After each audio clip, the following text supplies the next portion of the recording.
பொதுவாகவே இந்த இஸ்லாமிய மார்க்கம் என்பது உறவுகளை பேணி வாழ வேண்டும் என்று வலியுறுத்துகிறது. அதே சமயத்துல நாம் எந்த உறவை பேணி வாழுகின்றோமோ இந்த உறவினர்கள் மார்க்கத்திற்கு முரணான ஒரு காரியத்தை செய்தால் அவர்களுக்கு துணை போக வேண்டும் என்று இந்த இஸ்லாமிய மார்க்கம் சொல்ல கிடையாது.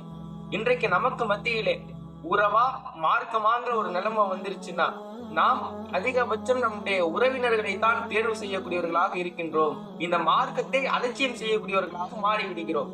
இன்றைக்கு பல இடங்கள்ல ஆடம்பரமான திருமணம் நடக்குதுங்க. அல்லாஹ்வுடைய தூதர் அவர்கள் திருமணத்தை குறித்து என்ன சொன்னார்கள்? உங்களால எந்த அளவுக்கு குறைந்த செலவுல திருமணத்தை நடத்த முடியுமோ அந்த அளவுக்கு குறைந்த செலவுல நடத்துங்க. அதுல தான் இறைவனினுடைய அருள்வளம் அபிவிருத்தி இருப்பதாக அல்லாஹ்வுடைய தூதர் அவர்கள் சொன்னார்கள். இப்ப இந்த ஹதீஸ்ல இருந்து நமக்கு என்ன தெரியுது? திருமணத்தை ஆடம்பரமாக நடத்தக்கூடாது, குறைந்த செலவுல நடத்தணும்ன்றது தான் நபி மொழி, நம்மளுடைய மார்க்கம் நமக்கு காட்டி தந்திருக்கிறது. ஆனா இன்றைக்கு பல இடங்கள்ல ஆடம்பரமான முறையிலே அனாச்சாரமான பல காரியங்கள் அந்த திருமணத்துல நடக்குது. அங்க பல இஸ்லாமிய சகோதர சகோதரிகள் போயிட்டு கலந்துக்கிறாங்க. இடத்துல போயிட்டு இந்த கல்யாணம் மார்க்கத்திற்கு முரணான முறையில தானங்க நடக்குது, இதுல கலந்துக்கிறது பாவம் தானே அப்படின்னு இந்த இஸ்லாமிய மார்க்கத்தை பற்றி எடுத்து சொன்னால் அவர்களுடைய வாயிலிருந்து என்ன பதில் வரக்கூடியதாக இருக்குது?